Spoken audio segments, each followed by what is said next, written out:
Boa noite, irmãos, graça e paz. Como na noite de terça-feira eu não apresentei o meu trabalho de exegese, como todos os amados apresentaram, por motivos maiores. Meus filhos se encontravam na maternidade ainda. Minha esposa havia dado à luz no domingo. Na terça-feira eles se encontravam em observação na maternidade. Eu não estava em condições de apresentar na terça-feira.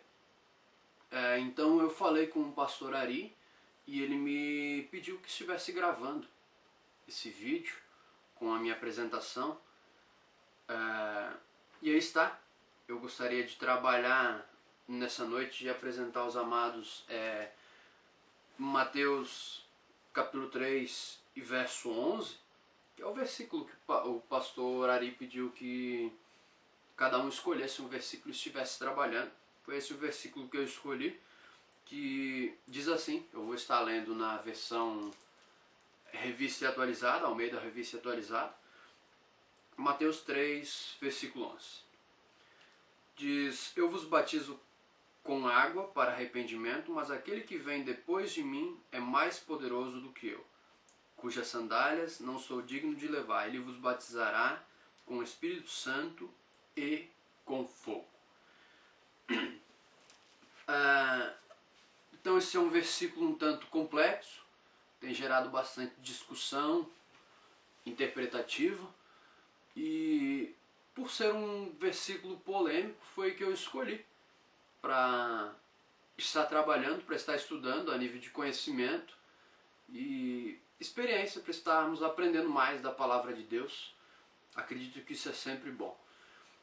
Então a pergunta é sobre esse versículo.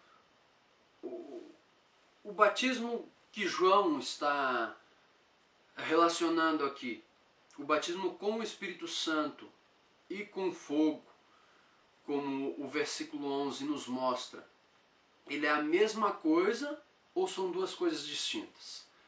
Ele está relacionado à salvação do crente, batismo com o Espírito Santo e com fogo, ou ele está relacionado, são duas coisas diferentes. O batismo com o Espírito Santo, ele está relacionado à salvação do crente, ao selo, como Paulo nos mostra, que nos selou para o dia da redenção, ou o fogo aqui ele nos mostra que João está falando que Jesus é quem exerce o juízo condenatório, ou seja, está relacionado ao inferno, à condenação eterna do descrente, do incrédulo, daquele que não vai ser salvo. Então, eu gostaria de estar trabalhando esse versículo nessa noite. A grande questão é para quem, eu gostaria de apresentar em primeiro lugar, para quem que Mateus escreveu esse evangelho. Que se nós entendermos para quem que Mateus escreveu, o evangelho já vai nos ajudar bastante no estudo do restante desse versículo. Então, o evangelho de Mateus ele é claramente o mais judaico dos quatro e é melhor entendido como tendo sido escrito para cristãos de fala grega, cuja maioria era de origem judaica. Então, o autor supõe que o leitor esteja familiarizado com o Antigo Testamento e as várias seitas da Palestina naquela época. E essa suposição da parte do autor leva o leitor a concluir que o livro foi escrito primariamente para cristãos judeus e de fala grega. Então, e qual que é o propósito? Qual foi o propósito de Mateus ter escrito esse evangelho? O evangelho Mateus escreveu com o propósito de demonstrar, sem deixar dúvida, que Jesus é o grande Messias. Que Jesus era e que Jesus é o grande Messias para nós hoje. O Filho de Deus, Mateus tinha esse objetivo, mostrar para os leitores naquela época que Jesus era o Filho de Deus, o grande rei prometido por Deus e esperado por muitos anos pela nação judaica. E o tema desse evangelho é o reino dos céus. E eu vou estar trabalhando neste momento, nesse vídeo, como o pastor Ari nos pediu, o contexto remoto, o contexto próximo, a aplicação para a época e a aplicação para hoje desse texto. Então, amados, como Mateus escreveu para judeus cristãos de fala grega, ele tinha o objetivo de mostrar, com esse texto especificamente, que Cristo é tanto o que salva, né, o que veio para salvar o seu povo, como o que condena, como aquele que exerce o juízo condenatório, levando essas pessoas à condenação eterna, ao inferno. E o contexto remoto do texto em tela, ele tem o seu início no capítulo 3, versículo 1 do Evangelho segundo Mateus, onde aparece João Batista pregando no deserto da Judéia e chamando as pessoas ao arrependimento. Versículo 1 e 3, onde ele diz: naqueles dias apareceu João Batista pregando no deserto da Judéia e dizia: arrependei-vos, porque está próximo o reino dos céus. Porque esse é o referido por intermédio do profeta Isaías. Vós que clamam no deserto, preparai o caminho do Senhor e endireitai as suas veredas. Então, aí é que se dá o início do contexto remoto desse versículo, dessa passagem. E o contexto remoto ele termina no verso 13 ao 17, onde Jesus vem da Galiléia ao Jordão para ser batizado por João, e assim que Jesus foi batizado, ele saiu da água e, conforme o relato do evangelista Mateus, o céu se abriu e foi visto o Espírito Santo descendo como pombo e pousando sobre ele. Então a voz do céu lhe disse: este é o meu filho amado, de quem me agrado. Aí encerra o contexto remoto. E o contexto próximo, ele tem o início no versículo 11, onde é o versículo que eu vou estar trabalhando, onde João anuncia que seu batismo é com água para arrependimento, mas que aquele que viria depois dele, ou seja, ele estava falando do próprio Cristo, ele era mais poderoso, a ponto de João falar que ele não era digno de carregar nem as suas sandálias. João aponta para Cristo, né? Que batizaria com o Espírito Santo, ou seja, Cristo era quem salvaria.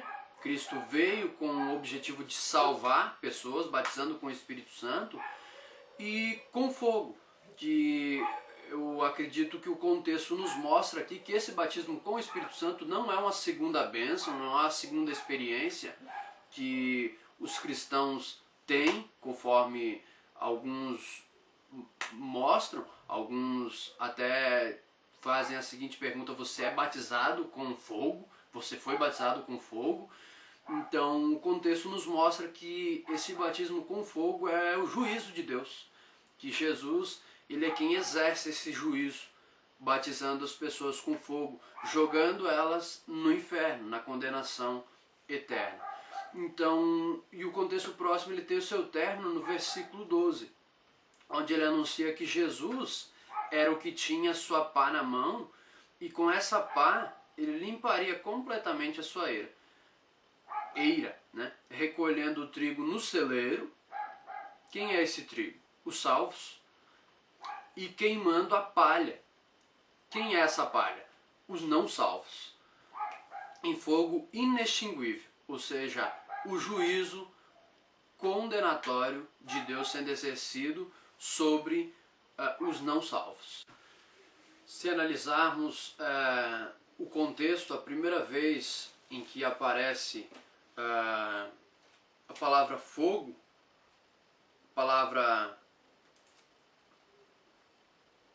é no versículo 10, que diz que já está posto o machado à raiz das árvores. Toda árvore, pois, que não produz bom fruto, ela é cortada e lançada ao fogo.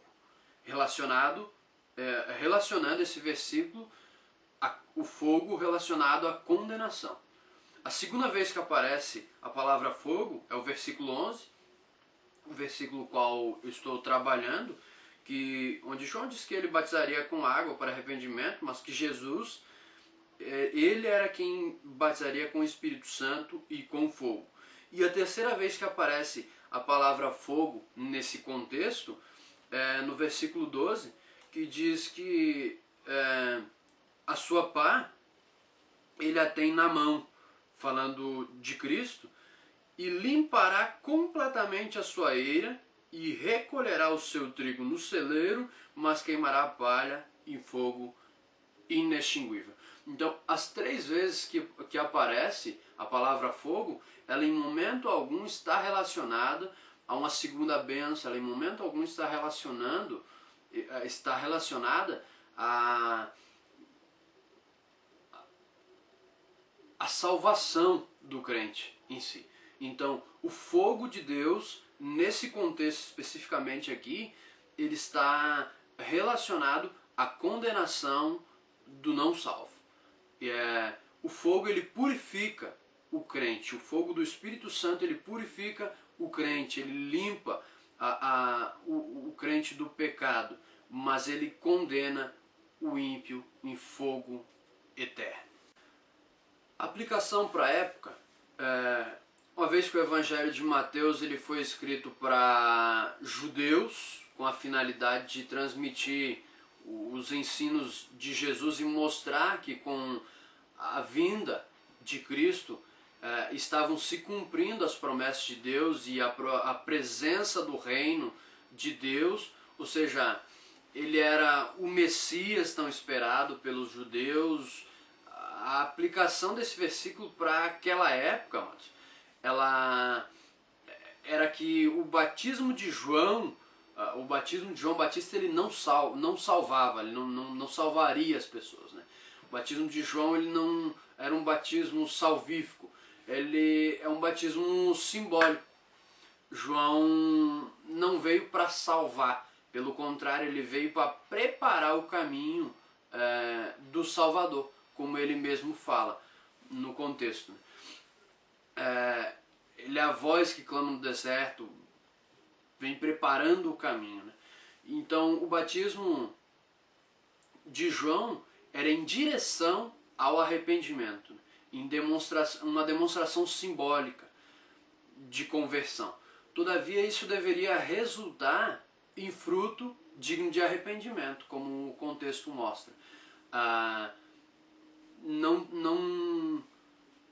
Não era algo superficial, somente um arrependimento, algo emocional, era algo que deveria resultar em fruto, em um resultado na vida, realmente em conversão na vida da pessoa que estaria se arrependendo, né? E a aplicação para hoje é que nós cristãos, nós devemos, assim como João Batista, sempre apontar para o Cristo, sempre apontar para o Salvador, mostrar às pessoas a grandeza de Jesus, a grandeza do amor de Deus e a nossa pequenez. Apontar para as pessoas mostrando o seu pecado, mostrando a sua insignificância, mas mostrando o amor de Deus, mostrando, ressaltando a grandeza do amor de Deus que veio para nos salvar em Cristo Jesus. Mostrando o pecado da pessoa, mas mostrando que Cristo, ele é quem nos salva. E acredito que a aplicação para hoje também é nos colocarmos em nosso lugar de servos, cumprir com a nossa missão, né? Assim como João Batista cumpriu com a missão dele, nós cumprimos com a nossa, certo de que Cristo é quem salva. Não há um outro meio, não há uma outra forma de sermos salvos. É Ele quem batiza com o Espírito Santo, é Ele quem regenera o crente, né? É Ele quem sela para o dia da redenção com o Espírito Santo. E como o versículo nos mostra aqui, Ele é também o que exerce o juízo condenatório, o juízo final. É Ele quem batiza com o fogo.